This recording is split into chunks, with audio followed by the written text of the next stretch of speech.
กราบสบายดีเนาะพี่น้องทางบางลาวฝั่งไทยทางต่างประเทศเนาะเมื่อนี้ก็มาพบมาพ่อกับน้องทุกเนาะพี่น้องเนาะโดยก็ถือว่าเรื่องผู้แสดผู้สาวก็หยุดไว้ก่อนเนาะพี่น้องเนาะเพราะว่าช่วงนี้ก็แม่เพิ่นก็บ่มีข้าวกินเนาะพี่น้องโดยพอดีแม่ FC เพิ่นก็ซอยบ่ได้เนาะเพราะว่ามันก็ขาดองหลายเกินเนาะก็บ่เป็นหยังเนาะทางลุงทงก็สิพยายามหาเงินโดยตนเองเนาะไปขอเองเนาะพี่น้องโดยถ้าว่ารอแต่แม่เพิ่นซอยก็คือสิบ่ได้เนาะเพิ่นก็ซอยมาหลายอย่างแล้วเนาะก็ต้องขอโทษขออภัยให้นำแม่ซีเพิ่นเนาะที่เฮ็ดให้แบบวุ่นวายไปนำเลยเนาะพี่น้องโดยก็บ่เป็นหยังเนาะทางลุงทงก็รอก่อนเนาะก็ให้ได้เงินได้เขาได้หยังกินก่อนเนาะพี่น้องถ้าว่าแม่เพิ่นอยากซอยแท้ๆก็ซอยเขาซอยน้ำก็ได้เนาะทางเรื่องแต่งนี่เอาไว้ทางลุงทุ่งตั้งโตได้ก่อนเนาะแบบตั้งโตหาเงินซื้อเขาวซื้อน้ำได้ก่อนเนาะจังค่อยแบบให้ได้เก็บเงินหรือว่าอันนั้นเองเนาะพี่น้องโดยโอเคเนาะก็ต้องขอโทษขออภัยเนาะนั่นแม่ซีเบอร์สุขคนเนาะก็ตอนนี้ทางลุงพงก็มาทางหญ้าทางอันนี้เนาะพี่น้องเนาะโดยมาทางไหนมองอ่างปลานี่เนาะพอมันหญ้าขึ้นร้ายแล้วนี่มองอันนี้เนาะก็ขอบคุณเนาะทางแม่ซีเพื่อนเนาะที่อยากซอยมาแต่ก็มันแพงเกินไปเนาะพี่น้องเนาะทางลุงพงกับประจักษ์แนวว่าคือกันเนาะกะแม่เขาเป็นผู้ตัดสินใจเองเนาะเรื่องนี้เนาะผู้ใดที่บ่อยากได้เงินหลายเนาะช่วงนี้ก็แห้งลำบากอยู่มีแต่ผู้อยากได้เงินแหละเนาะพี่น้องไผกับบ่ติไผดอกเนาะทางลุงพงก็อยากได้เงินคือกันเนาะก็บ่มีไผติไผได้เนาะพี่น้องเพิ่นก็เลี้ยงลูกสาวเพิ่นเพื่อสิใหญ่เนาะเพิ่นก็อยากได้หลายเป็นธรรมดาเนาะพี่น้องแม่ขนาดแม่เขาแท้ๆก็ยังอยากได้ชิ้นสอดขาดองนำลูกสาวเนาะก็อยากได้หลายเลยเนาะแต่ว่ามันอันนั้นเนาะพี่น้องสมมติว่าน้องแร่เพิ่นได้ขู่วิชางมาเนาะกันก็อยากได้หลายแล้วเขาจนเนาะก็คือกันเนาะไผก็แต่น้องทงกันยุดไว้ก่อนนั่นเรื่องขอเรื่องแต่งนี่เนาะทางน้องทงสิพยายามหาเงินไปขอเองกันได้เนาะพี่น้อง ก็ขอบคุณทางแม่เพิ่นเนาะที่อยากซอยมาเนาะพี่น้องแต่ว่ามันสูงผลราคาก็บ่เป็นหยังเนาะไปทางเนาะทางน้องทงก็เว้าลำไปลำมาสับสนเนาะพี่น้อง โอเคเนาะไปกันเลยพี่น้องไปตัดนี่มองนี่เนาะมันอยากหกเลยเนาะพี่น้องอยากตัดให้มันเป็นแปลนก่อนจังหน่อยพอให้มีมองนี่เนาะพี่น้องบ่ให้งูอีสังเข้ามาเนาะพี่น้องเนาะไปกันเลย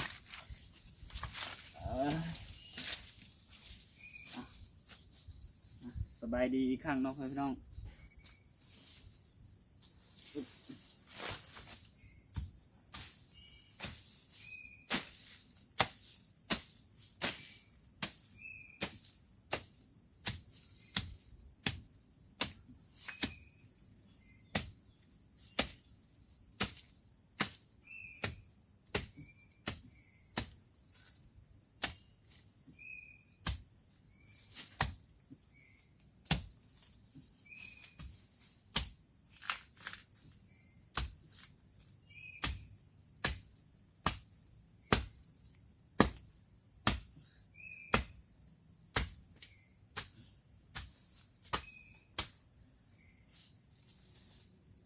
บักมันเนาะ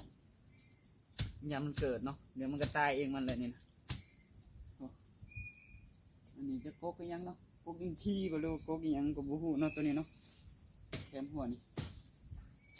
บักอย่างที่เขาผ่าจนบานถึงเล็กกว่าตัวนี้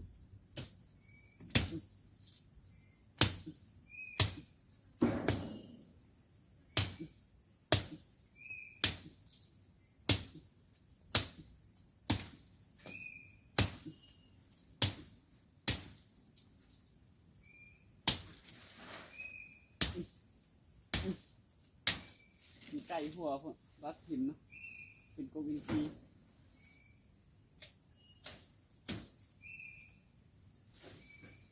กบกระถินเนาะ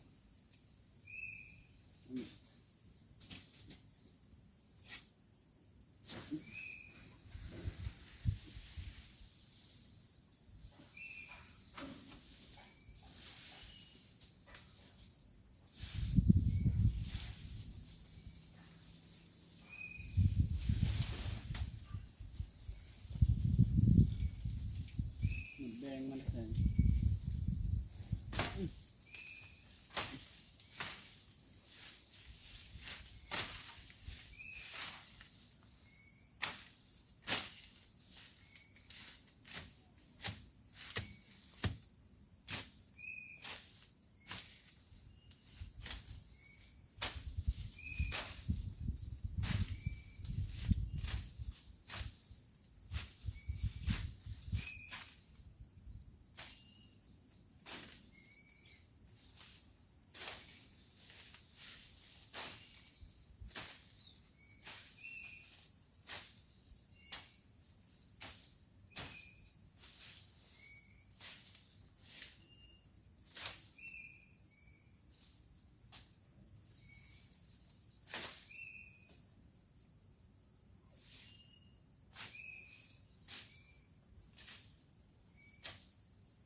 โอ้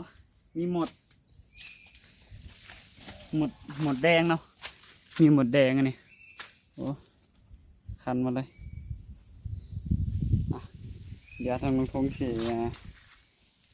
มาลกหญ้ามองนี่เนาะพี่น้องลกหญ้ามองนี่เนาะพอดีมองนะมันมีหมดเนาะเดี๋ยวมันพันไหม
ใหญ่มึงตัดใหม่ไปดิเนาะหาเอาแคมหัวก่อนเนาะแถวเดินเวลาจังเสียเนาะพ่อแม่พี่น้องหาเอาแคมป่าก่อนมันหกแห้งเนาะแคมป่าโอเคเนาะเอาแคมหัวนี่ก่อนจังค่อยตัดมือหนาเนาะหญ้าแถวลุ่มนี่ค่อยๆนั่นเนาะก็มูฮูนี่ตัดเนาะตัวใดก็ยังเป็นดอกคือเก่าเนาะตัดออกคือเก่า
กุกไม้ยังก็โหนอนนี่เนาะ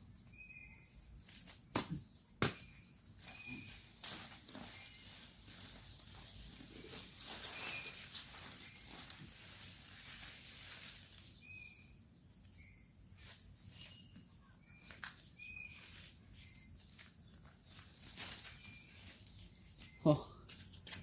อันนี้มันลามใส่กกไม้ไปเลยเนาะอันเครืออันนี้เครืออยู่ในนี้มันลามใส่กกไม้ไปเลยทางก่อนจักหน่อย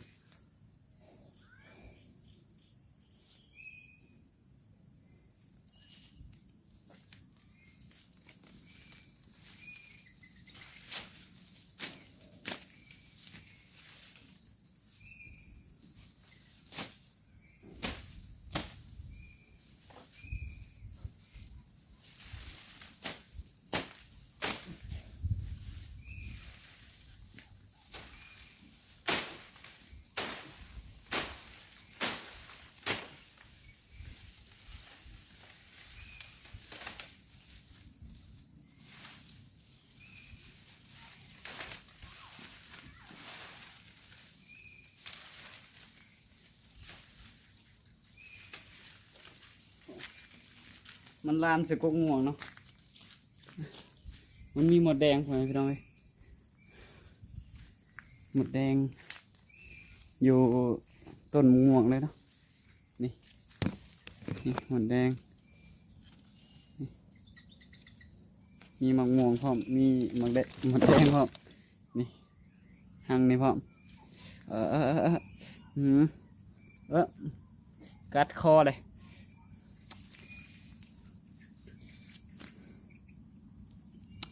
ฝนตกบางเช้าเลยเนาะบักมีแห้งเลยทางทงก็เลยบ่ได้ทางป่าครับ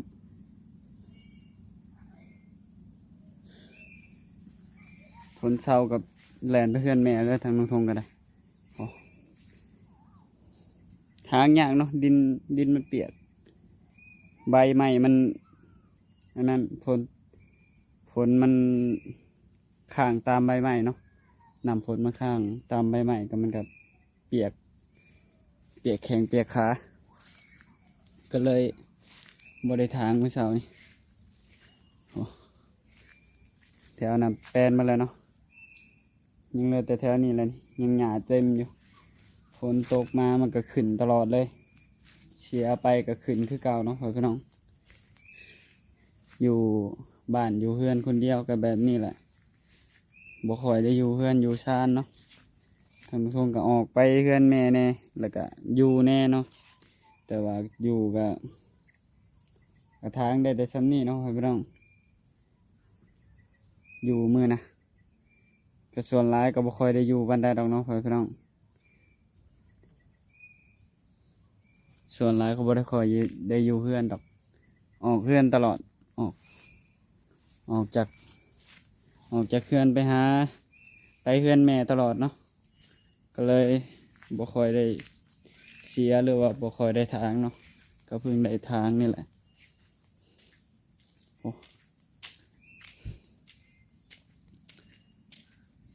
มื้อนี้มา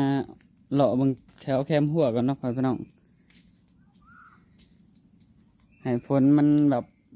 อันนั้นก่อนมันสุ่มแล้วมันเปียกแข็งเปียกขามันยากเนาะมันมึดมัดไปได้บ่ฮู้เนาะฝนตกแบบมันน้ำข้างตามใบไม้นี่แบบมันคันคายพอเนาะมันเปียกน้ำเปียกไงเหลือแต่หญ้ามุงนี้แล้วนี่ใกล้ๆอ่างอันนี้เนาะ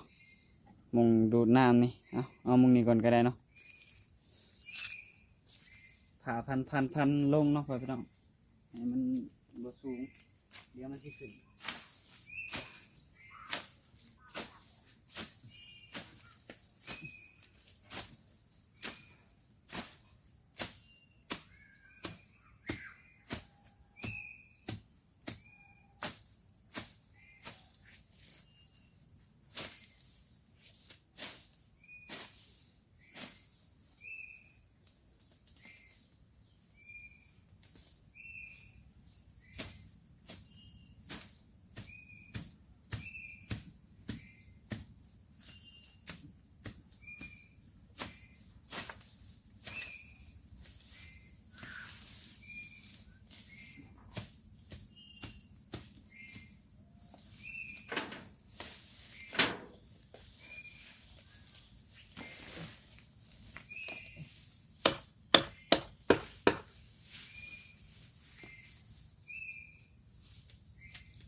เคเนาะก็ประมาณนี้เนาะพี่น้อง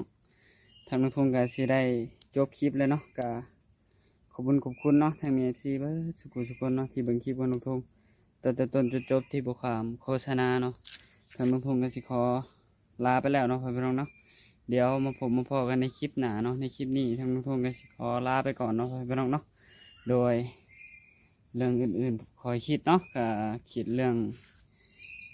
ข้าวน้ำก่อนก็เรื่องเมียอิหยังก็อยากได้อยู่ดอกเนาะแต่ว่ามันบ่มีเงินเนาะพี่น้องก็ค่อยๆหาไปก่อนเนาะพี่น้องโดยกระดองเพิ่นก็แพงอะลิ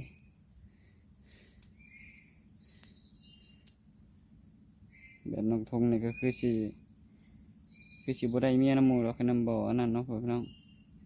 ถ้าบ่มีเงินอะลิแต่ช่วงนี้ก็บ่มีเงินเลยต่อโอเคเนาะทางน้องทงก็สิขอลาไปแล้วเนาะพี่น้องโดยสบายดีเด้อพี่น้อง